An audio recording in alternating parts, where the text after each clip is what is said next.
Hi everyone, welcome back to Spiritual Growth Tarot. I'm Denise and I'm going to use the Light Seers Tarot as usual and get a message for us for Thursday, February 4th, 2021.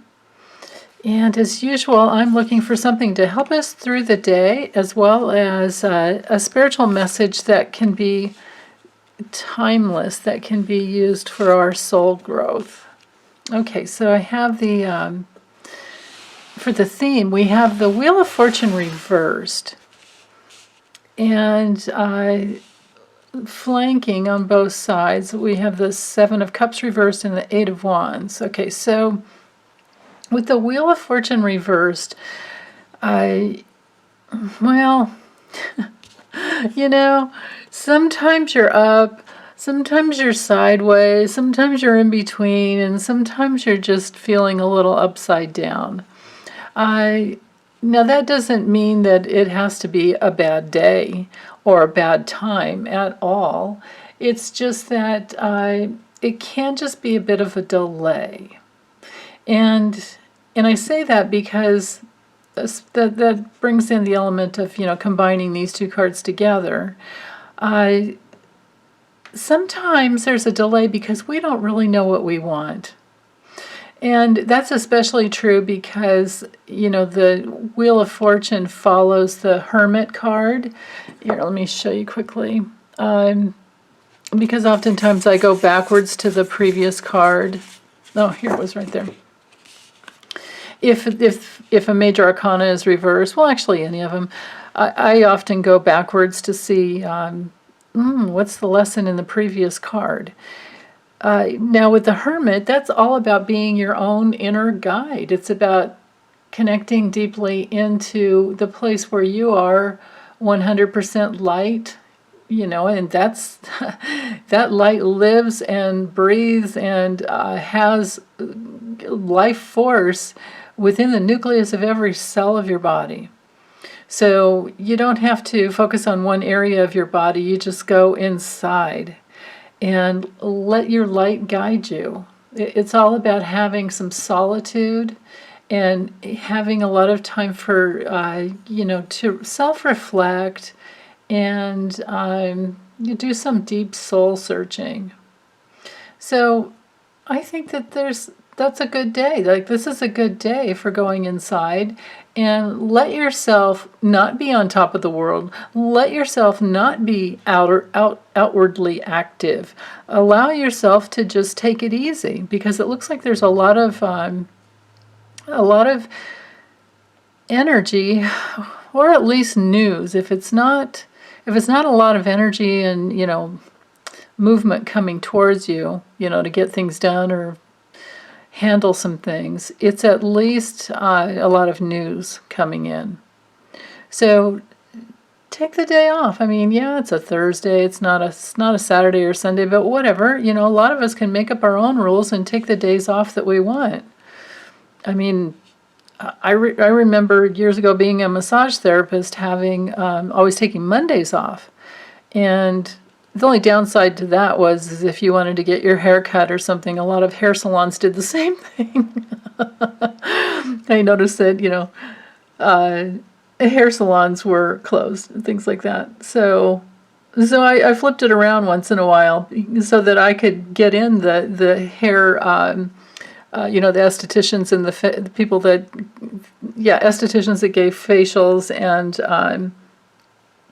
all the, people that did hair, beauty and hair. So anyway, we can create a schedule that works for us, but oftentimes we really have to be inside of our own inner rhythm. And it can change throughout our lives to where, sometimes we have more energy and other times we don't. And to honor the integration that is necessary is what will move our soul, soul forces, soul substance in the right direction. Because many of us, with our childhood wounding or with our false beliefs, which often come from our childhood wounding, almost always, and past life wounding, many of us have our life force, some aspects of our life force inside crosswired. So when that happens, it will make us be outwardly active when we should be inwardly active, and vice versa. So that can come into play, and especially when we're not really sure what we want, because you can see here this card is all about checking into what it is that you really want. Now I find it really interesting that the Seven of Cups follows the Six of Cups. Let's see. Oh yeah, here I've got plenty of room. So let me pull that card out, and if you already, well, or if you don't know the card, you might kind of giggle with it, because wait till you see the image.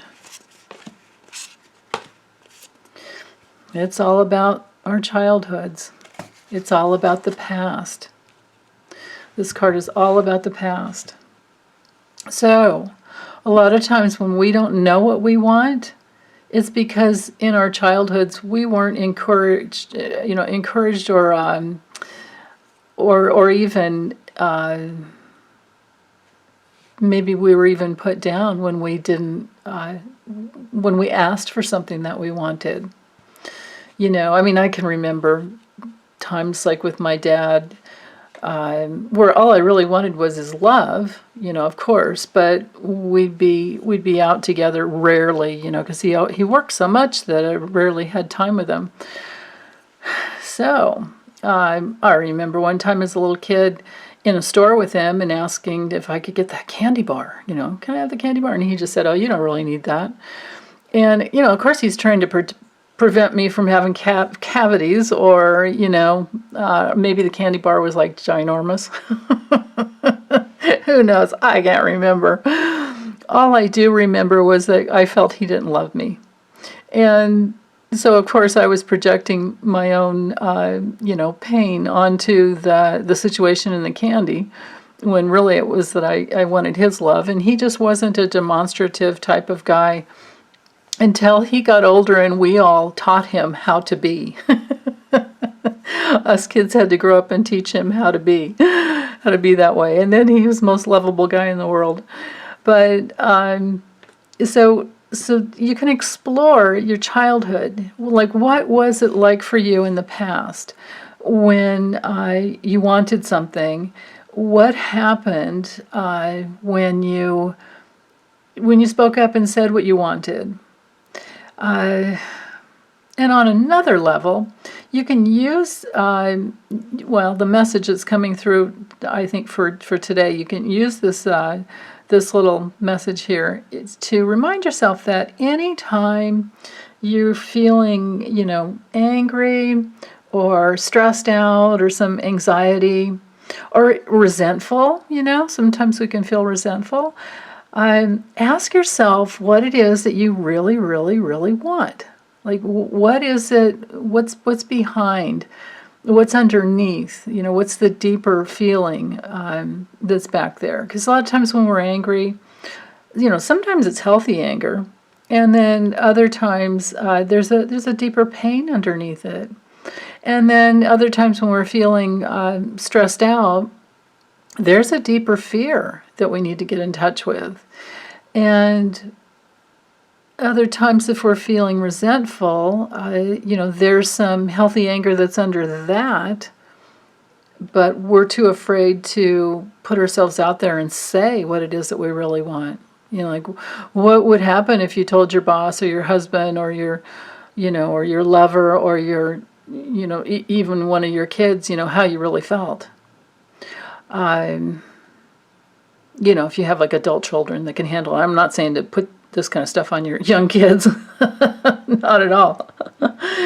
But to get behind, to get inside of like what's behind the feeling, that's what matters. And it takes self-reflection to do that. And then from that self-reflection, then we can get the soul forces moving again.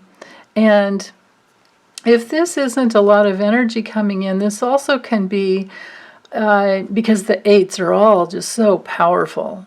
I look at the eights as being power.